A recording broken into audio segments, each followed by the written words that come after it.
Lagi di serial podcast Perempuan Lawan Pandemi. Podcast ini kerjasama Badan Nasional Penanggulangan Bencana (BNPB) bersama Magdalene.co. Saya Devi Asmarani. Di episode ini kita mau obrolin soal perempuan atau ibu sebagai garda depan literasi informasi keluarga. Untuk itu saya sudah bersama Dr. Reisa Broto Asmoro dari tim komunikasi Satgas COVID-19. Saat ini kita bersama beliau di kediaman beliau. Ya. Apa kabar dokter? Alhamdulillah baik. Apa kabar? Baik. Selamat datang loh di rumah saya. Maaf loh, keadaannya begini nih, open air. Terima kasih ya sudah diterima di rumahnya. Nah, teman-teman, kalau misalnya ada suara-suara angin atau suara motor nggak apa-apa ya, suara karena burung, kita ada suara gitu burung. ya. Enak ya di outdoor. Nah, kami di masa pandemi ini kita mau ngobrol-ngobrolin soal informasi hoax atau informasi bohong yang masih terus bermunculan di berbagai platform, khususnya di media sosial. Banget. Sampai di Oktober 2020 itu sudah lebih dari 2000 konten hoax soal COVID-19. Aduh, negara dengan ini ya 1000 mitos ya. Betul, ini lebih di Indonesia ternyata 2000 mitos. Betul. Hoax ini menyebar di berbagai platform, mulai dari YouTube, Twitter, Instagram sampai TikTok dan termasuk juga WhatsApp, alat komunikasi favorit sejuta umat. Nah, di beberapa yang sempat bikin heboh itu misalnya virus corona disebut menular melalui buah-buahan. Terus ada menular melalui pandangan mata. Baru denger loh malah loh. Aneh-aneh biasanya banget. ini ya, kalau dari pandangan mata itu biasanya jatuh cinta ya. Ini COVID ya katanya ya. Ternyata begitu. Ada juga katanya dari ponsel dari Cina karena buatan Cina. Iya. Atau juga ada juga hoax-hoax yang menyasar tentang pengobatan karena mungkin orang desperate ingin tahu ya. Dibilangnya dapat diobati dengan bawang putih atau mesin pengering tangan. Jadi macam-macam nih. Nah, jadi saya pengen ngobrol sama Dr. Raisa. Sebenarnya dari dua sih, sebagai seorang profesional juga sebagai seorang ibu. Dokter punya anak ya? Anak saya 2, masih kecil-kecil sih. Satu 5 tahun, satu 2 tahun. Oke. Jadi masih struggle dengan sekolah di rumah juga sekarang nih. Banget struggle semua ibu tuh kayaknya. Bener. Nah, Dokter Raisa, dokter pernah menemukan hoax apa yang paling mengejutkan, yang paling bikin kaget sampai bikin kok bisa ada hoax seperti ini? Sebenarnya sih yang paling mengganggu kali ya, dan paling sering sampai bikin perpecahan itu adalah itu konspirasi atau enggak sih, COVID beneran ada atau enggak sih, itu kayaknya nyebelin banget gitu kan. Orang jelas-jelas ada korbannya, banyak yang meninggal dunia, banyak yang sakit kok ya masih ditanya juga. Itu kan rasanya kayak kok nggak buka mata juga sih ngelihat sekitar gitu ya. Mungkin ya kalau nggak kena ke keluarga ya bersyukur gitu, jangan terus malah nggak percaya. Buat yang udah sakit terus udah kehilangan anggota keluarganya, itu kan rasanya kayak ya ampun, kalian nggak percaya nih aku sampai harus menderita seperti ini nih gitu. Jangan sampai ini kejadian sama kalian juga. Itu mengganggu banget sih Mbak sebenarnya yang kayak gitu tuh. Iya. Dan itu didapatkan dari ini, maksudnya personal, pernah nggak ada yang menanyakan, dok ini sebenarnya benar nggak sih, menurut saya ini konspirasi gitu? Banyak banget. Itu justru malah nggak cuma di sosial media yang mungkin orang nggak kenal, justru orang yang kenal juga ada gitu yang mempertanyakan kan. Jadi ini kayaknya ke semua lapisan masyarakat tuh sampai masa sih bener, karena mungkin karena nggak terima sama keadaan ya, ini namanya bencana wabah yang mendunia gitu kan, pandemi gitu. Jadi rasanya kayak masa sih ini beneran, apakah ini emang dibuat atau enggak. Tapi kan ya kenyataannya ini sebenarnya ada, dan memang sudah bisa diprediksi sejak lama, karena yang namanya virus corona sendiri kan itu sudah ratusan tahun sebenarnya ada di bumi gitu kan. Terus dia bermutasi segala macam sampai akhirnya pernah diprediksi, wah ini kalau dia bermutasinya jadi virus yang gampang banget menular, mematikan, ini bisa bikin pandemi nih kan gitu. Ya kan ternyata terbukti nih. Dulu ada SARS wabah, ada MERS, sekarang dia berubah lagi SARS-CoV-2, yakni mutasi dari SARS-CoV-1 dulu penyebab SARS gitu kan. Ya udah akhirnya kalau misalnya nggak ngerti soal informasi yang sebenarnya, terus juga mungkin kurang informasi yang tepat gitu, ya jadinya percayanya yang gitu-gitu sih, mitos-mitos yang mudah beredar, lebih mudah ini kan yang hoaxnya gitu. Apalagi di masa dimana informasi beredarnya cepat sekali ya. Tinggal satu jempolan WhatsApp. Nah, seperti apa sih catatan atau data dari Satgas soal ini? Kalau kalau dokter melihat sendiri sejauh mana sih kemampuan masyarakat kita untuk bisa membedakan berita dari hoax kayak gitu? agak sulit sih, karena memang Indonesia ini dari dulu udah terkenal banget sama negara yang hoaxnya tuh banyak banget, apalagi mitos ya. Kalau kita ngomongin soal mitos, dari zaman kita kecil, aduh jangan duduk depan pintu, nanti apa gitu, jangan gunting kuku malam-malam, nanti apa. Padahal sebenarnya mungkinnya buat kebaikan ya, biar nggak kena pintu atau luka jarinya gitu kan. Tapi karena dikemas dengan ungkapan yang ya itulah ya, mitos-mitos itu, akhirnya kan cepet banget tuh dipercaya sama masyarakat. Nah karena sudah sejak lama ada, jadi sampai sekarang ya itu sama aja masih juga ditemukan gitu, karena ini beredar dari satu mulut ke mulut lainnya. Dan kalau ngelihat banyak banget grup-grup WhatsApp yang menyebarkan informasi yang salah dan kurang tepat itu tadi, ya gampang banget memang sekarang, dan masih banyak banget yang masyarakat yang belum bisa bedain.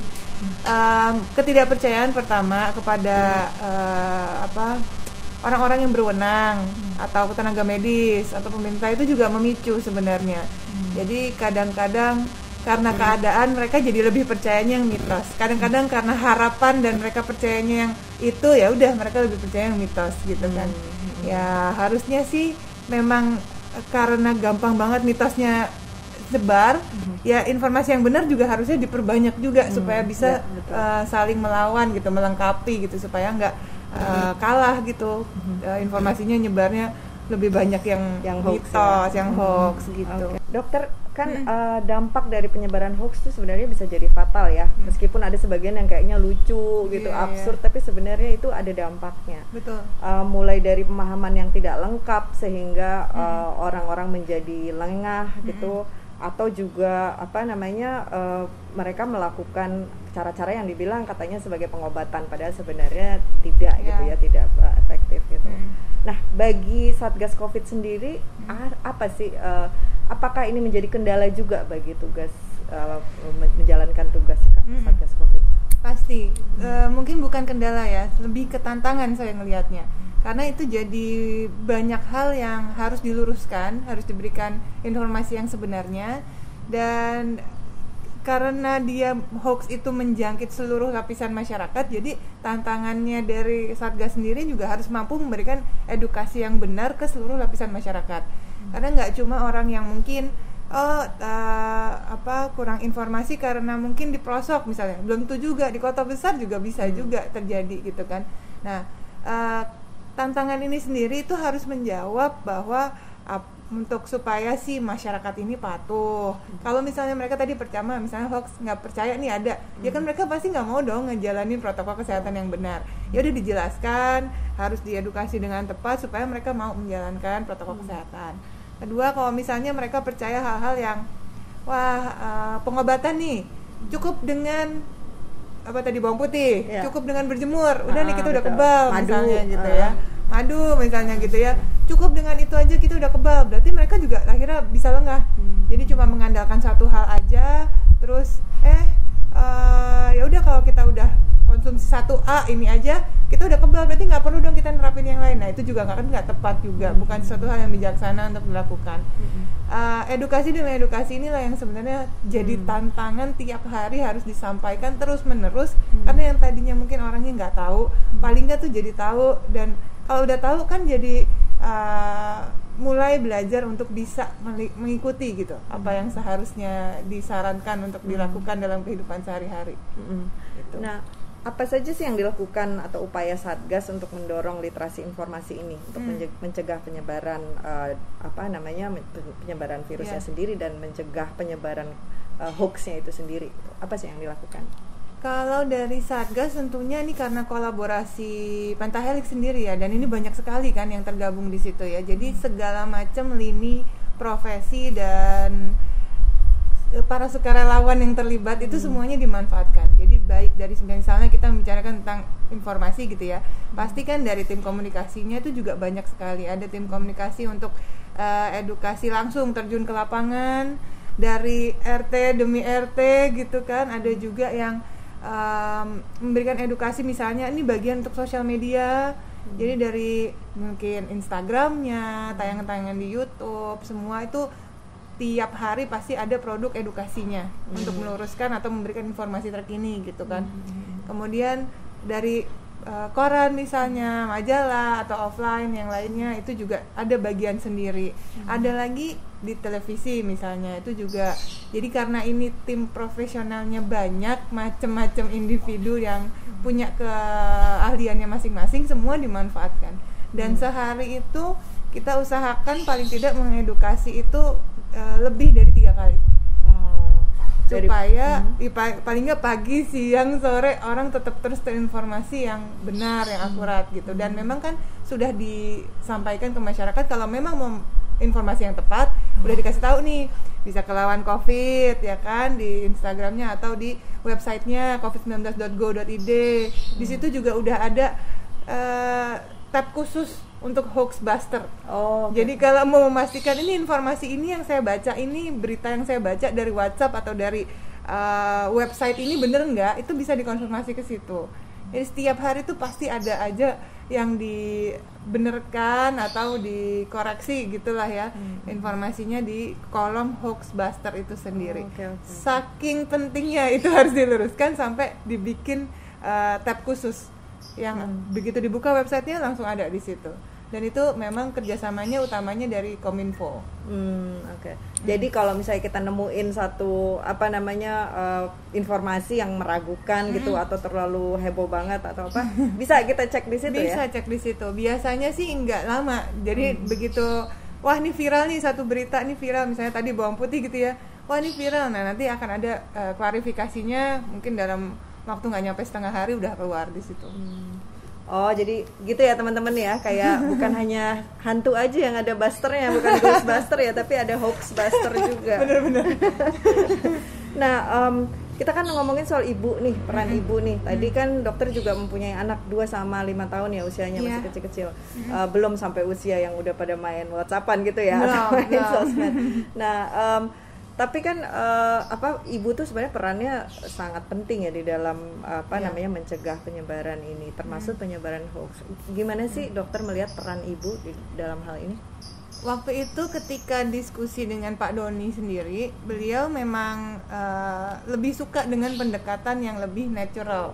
Kayak kita kan selalu ngapa-ngapa tuh lebih kayak dengerin tuh pesan ibunya gitu, mamanya tuh ngasih tahu apa sih gitu kan. Biasanya anak-anak itu akan lebih mendengarkan, mau usia berapapun biasanya kan pasti akan, oh iya ibu pesannya seperti ini, nasihatnya seperti ini, yuk diikutin.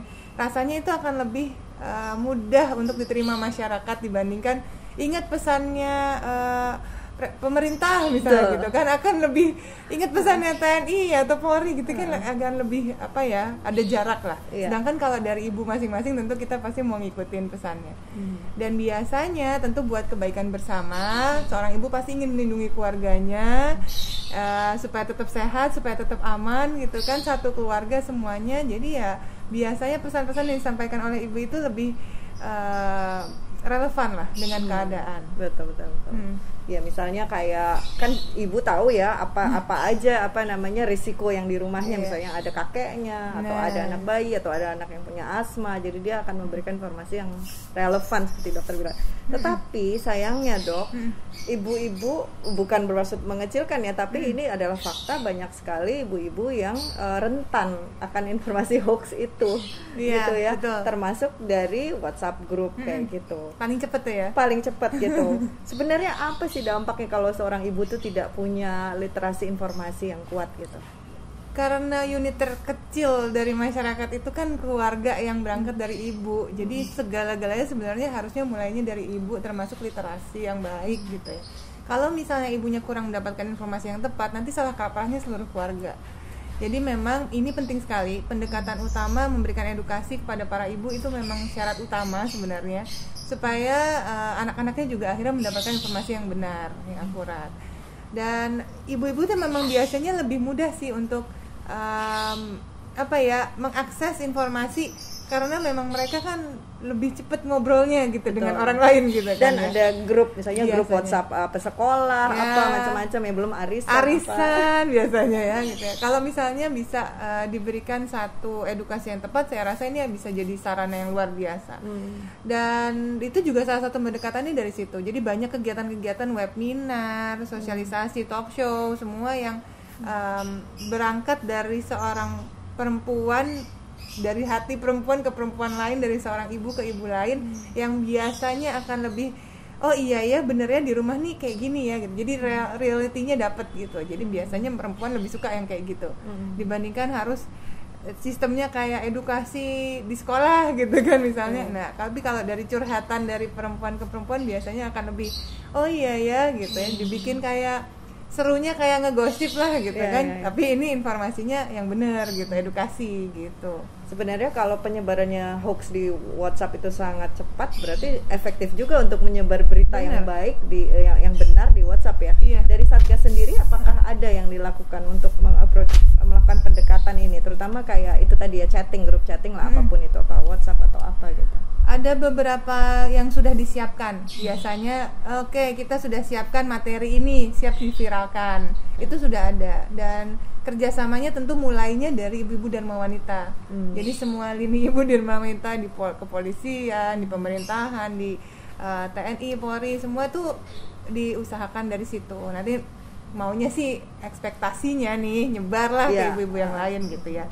Tapi kalau untuk penyebaran melalui WhatsApp memang agak sulit dipantau.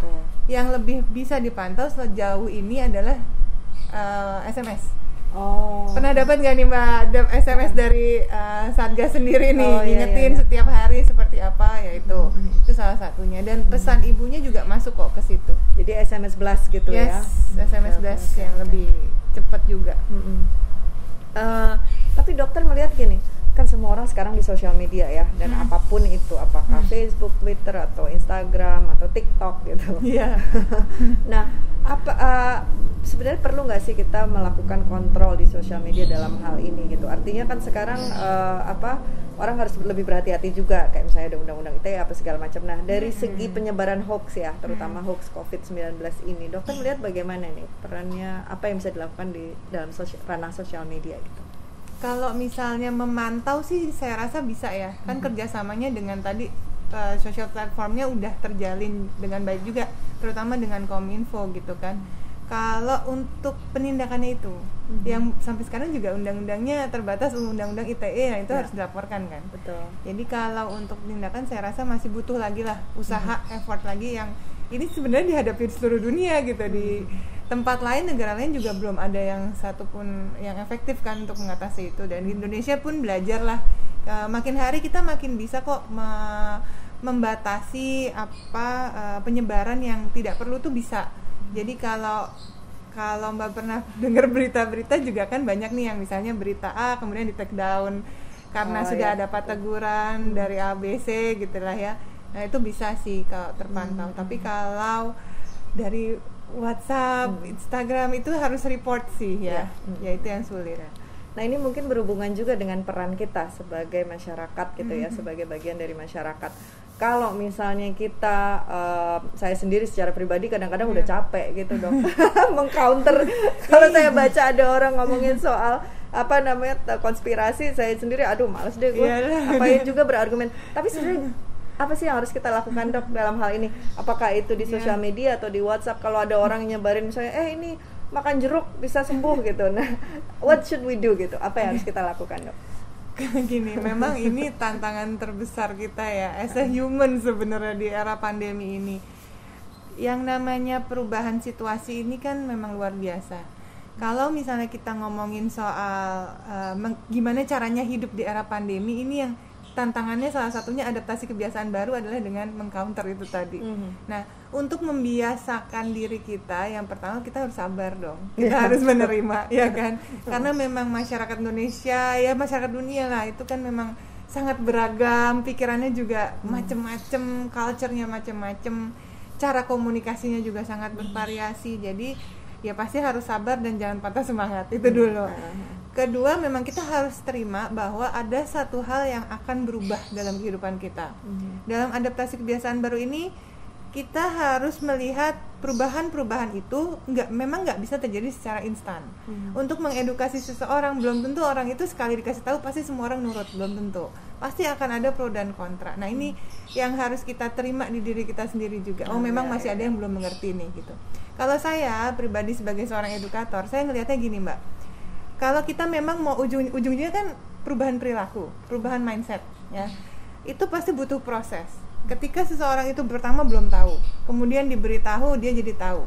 untuk membuat dia jadi tahu kemudian melakukan itu juga bukan satu hal yang kayak membalikan telapak tangan. Itu butuh proses gimana dia dari tahu menjadi bisa, kemudian dari bisa menjadi terbiasa. Nah itu butuh proses yang nggak singkat. Kayak kita pernah dulu deh di Indonesia budayakanlah antri, butuh berapa puluh tahun kita untuk membudayakan antri yang padahal cuma antri loh gitu kan. Sampai di mana-mana, di toilet ditulis, di loket ditulis. Kalau zaman dulu waktu saya kecil, saya ingat tuh kalau ada yang ngantri gitu ya, tuh marah balik gitu, nggak usah buru-buru kok gitu kan. Cuma kalau zaman sekarang ngantrinya dari sini, oh iya malah malu udah ada, padahal udah nggak ada tulisannya lagi budayakan antri gitu kan. It takes proses yang panjang. Dan ini yang terjadi sekarang. Kita membudayakan adaptasi kebiasaan baru yang dulu belum pernah kita budayakan sebelumnya. Sekarang kita harus biasakan, dan nanti lama-lama kalau udah jadi biasa akan jadi budaya. It takes proses dan effort. Iya, begitu juga dengan itu tadi ya, peran ibu dalam keluarga ya. Nah kalau dokter ngelihat bagaimana nih sebaiknya seorang ibu untuk melatih, atau bukan melatih ya, memastikan keluarganya itu punya kecerdasan informasi itu tadi. Karena mungkin dia sendiri juga harus belajar. Nah lalu bagaimana dia membuat misalnya anaknya, suaminya, atau siapapun gitu di dalam rumahnya untuk melakukan itu. Tentu harus jadi contoh ya.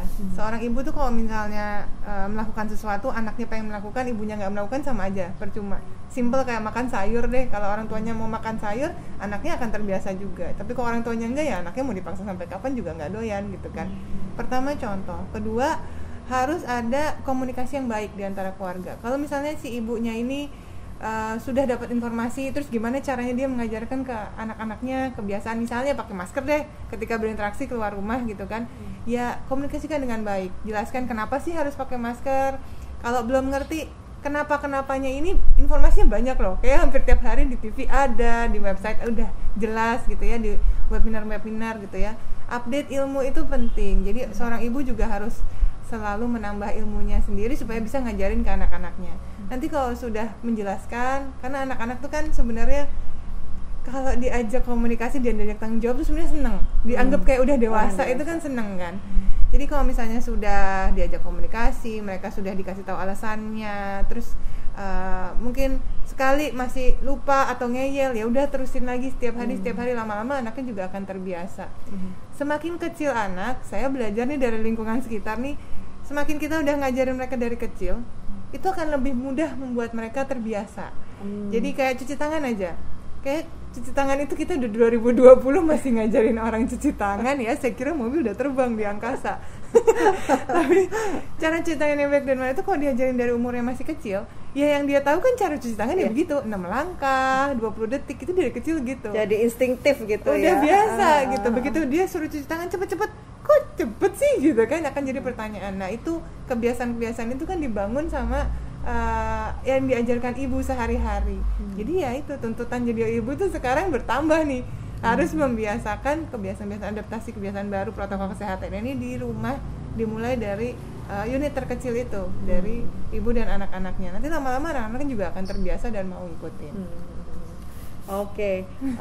Menarik banget ya informasi ini, dan benar juga sih, maksud saya kalau ibunya mengajarkan anak untuk mencuci tangan dengan 6 langkah tadi, tapi ibunya sendiri cuma 3 langkah yang dilakukan, kan anaknya akan ngelihat ya.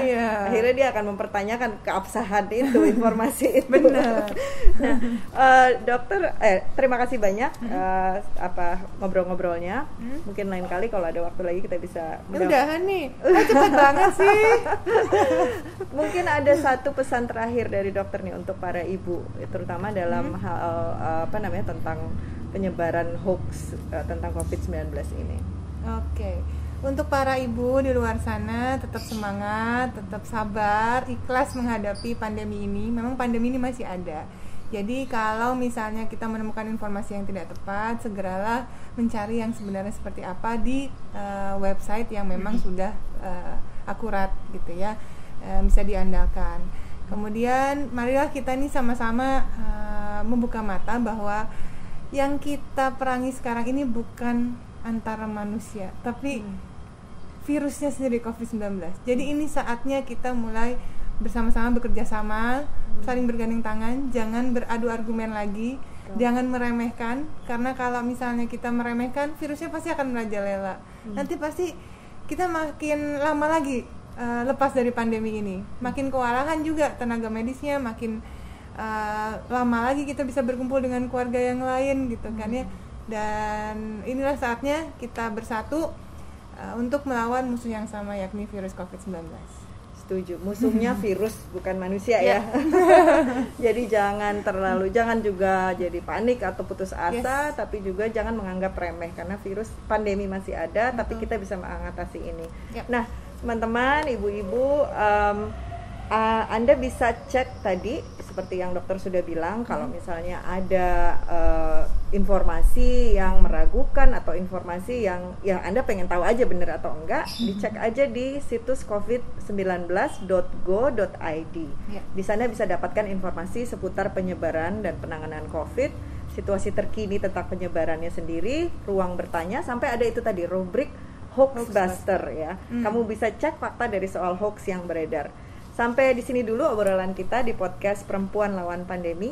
Jaga kesehatan kamu dan keluarga dan tetap patuh pada protokol kesehatan. Cari berita seputar pandemi dari situs-situs yang kredibel. Podcast ini adalah kerjasama Badan Nasional Penanggulangan Bencana (BNPB) dengan Magdalene.co. Terima kasih Dr. Raisa. Sama-sama, terima kasih. Dan terima kasih sudah mendengarkan. Kita jumpa lagi di episode berikutnya.